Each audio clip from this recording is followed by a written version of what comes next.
bohong. Aku hanya memikirkan satu peraturan penting. Kenapa kau lakukan hari ini kalau kau bisa melakukannya besok? Few moments later.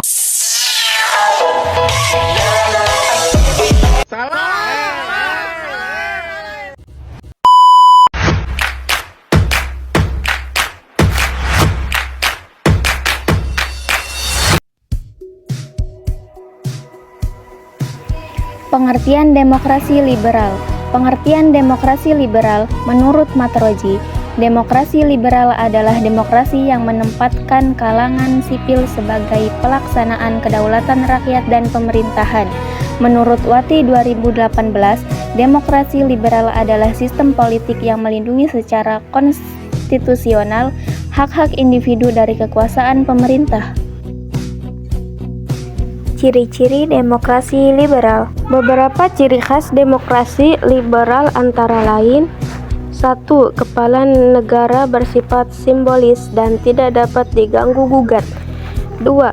Pemerintahan dijalankan oleh Perdana Menteri yang bertanggung jawab kepada parlemen. 3. Kabinet dibentuk berdasarkan suara terbanyak di parlemen. 3. Masa jabatan kabinet tidak tetap dan dapat dijatuhkan oleh parlemen kapan saja. Keputusan diambil berdasarkan suara mayoritas melalui sistem voting. 4. Adanya pemisahan kekuasaan antara eksekutif dan legislatif. 5. Pemerintahan dijalankan atas dasar kedaulatan rakyat dan diwujudkan melalui pemilihan umum. Sejarah penerapan demokrasi liberal di Indonesia. Demokrasi liberal di Indonesia 1945 sampai 1959. Setelah Indonesia merdeka pada 17 Agustus 1945, pemerintah mencari sistem pemerintahan yang cocok bagi bangsa. Pada Oktober 1945, Wakil Presiden Muhammad Hatta mengeluarkan maklumat nomor 10 yang menjadikan KNIP sebagai lembaga legislatif sementara, bukan lagi hanya penasihat presiden. Ini menandai awal perubahan ke sistem parlementer. Kemudian, pada 13 dan 14 November 1945, pemerintah mengeluarkan maklumat yang mendukung pembentukan partai politik dan pengangkatan Perdana Menteri. Maka dimulailah sistem pemerintahan parlementer, di mana presiden hanya sebagai kepala negara simbolis dan pemerintahan dipimpin oleh Perdana Menteri yang bertanggung jawab kepada DPR. Sultan Syahrir ditunjuk sebagai Perdana Menteri pertama. Setelah Republik Indonesia Serikat atau RIS dibubarkan pada 1950, Indonesia menerapkan demokrasi liberal berdasarkan UUDS 1950 yang memberi otonomi luas kepada daerah dan mengatur pemerintahan dipimpin oleh kabinet yang bertanggung jawab kepada DPR. Pada masa ini, sistem multipartai berkembang pesat. Terdapat banyak partai seperti PNI, Masyumi, PKI, NU, PSI, Markindo, Partai Buruh, dan lain-lain. Namun, banyaknya partai ini justru menyebabkan instabilitas politik, seringnya pergantian kabinet, dan konflik antar partai.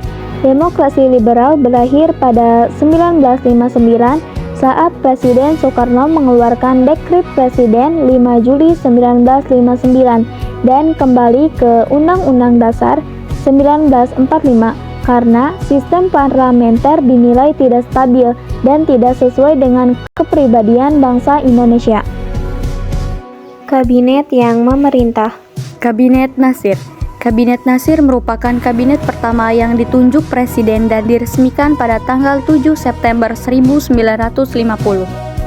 Berdasarkan pada keputusan Presiden Republik Indonesia nomor 9 tahun 1950, Kabinet Nasir berlangsung hingga Maret 1951.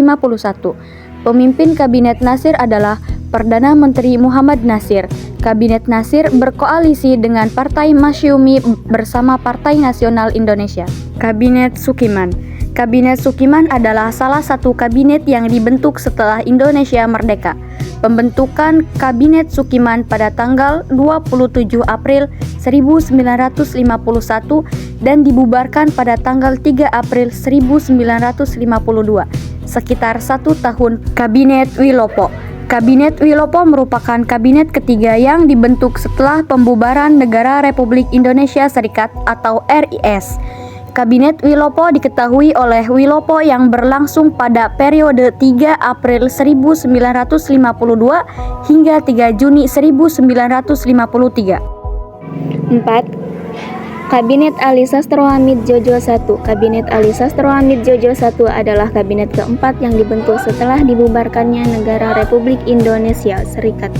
Kabinet tersebut berlangsung pada periode 31 Juli 1953 hingga 24 Juli 1955. Sebutan lain Kabinet Ali Sastro Hamid Djojo I adalah Kabinet Ali Sastro Hamizoyo Wongsonegoro atau Kabinet Ali Sastro Hamizoyo Wongsenegoro Zainul Arifin. 5. Kabinet Burhanuddin Harahap. Kabinet Burhanuddin Harahap berlangsung selama periode 12 Agustus 1955 hingga 3 Maret 1956. Kabinet Burhanuddin Harahap disebut juga sebagai Kabinet Nasional. Hal tersebut karena jumlah partai yang tergabung dalam kabinet ini sebanyak 13 partai yang didominasi oleh Partai Masyumi. 6. Kabinet Ali Sastro Hamid Djojo II. Kabinet Ali Sastro Hamid Djojo II dibentuk setelah Kabinet Burhanuddin Harahap bubar. Tugas Kabinet Ali Sastro Hamid Djojo II berlangsung selama periode 24 Maret 1956 hingga 14 Maret 1957. 7. Kabinet Juanda. Kabinet Juanda dibentuk oleh Presiden Soekarno pada tanggal 9 April 1957. Periode Kabinet Juanda berlangsung sampai tanggal 10 Juli 1959. Pimpinan Kabinet Juanda adalah Ir Haji Juanda Kartawijaya yang juga sebagai Perdana Menteri.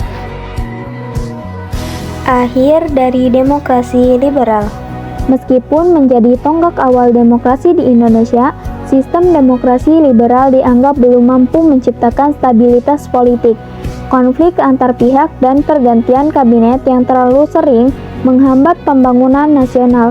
Situasi ini mendorong Presiden Soekarno mengeluarkan Dekrit Presiden 5 Juli 1959 yang membubarkan konstitut dan memberlakukan kembali Undang-Undang Dasar 1945. Keputusan ini menandai berakhirnya masa demokrasi liberal dan menjadi awal demokrasi terpimpin. Masa demokrasi liberal merupakan periode penting dalam sejarah politik Indonesia. Meski diwarnai instabilitas dan perdebatan politik, era ini menjadi fondasi bagi berkembangnya sistem demokrasi di Indonesia. Melalui pengalaman ini, bangsa Indonesia belajar bahwa demokrasi bukan hanya soal kebebasan, tapi juga tanggung jawab dan keseimbangan dalam menjalankan kekuasaan. Sistem pemerintahan yang demokratis, seperti yang terus dijaga oleh KPU saat ini, menjadi bukti bahwa semangat rakyat untuk berpartisipasi dalam menentukan arah bangsa tetap hidup dari masa ke masa. Dampak positif dan negatif. Dampak positif liberalisme. Beberapa dampak positifnya adalah hak pribadi dilindungi, majunya industri dan sektor swasta yang bersifat demokratis, penghapusan politik apartheid atau pembebasan hak asasi manusia, kebahagiaan individu menjadi hal yang utama, kebebasan berpendapat. Dampak negatif liberalisme. Secara umum ada 3 dampak negatifnya, yaitu terjadi kesenjangan sosial, terjadi praktik monopoli individu, terjadi pasar bebas.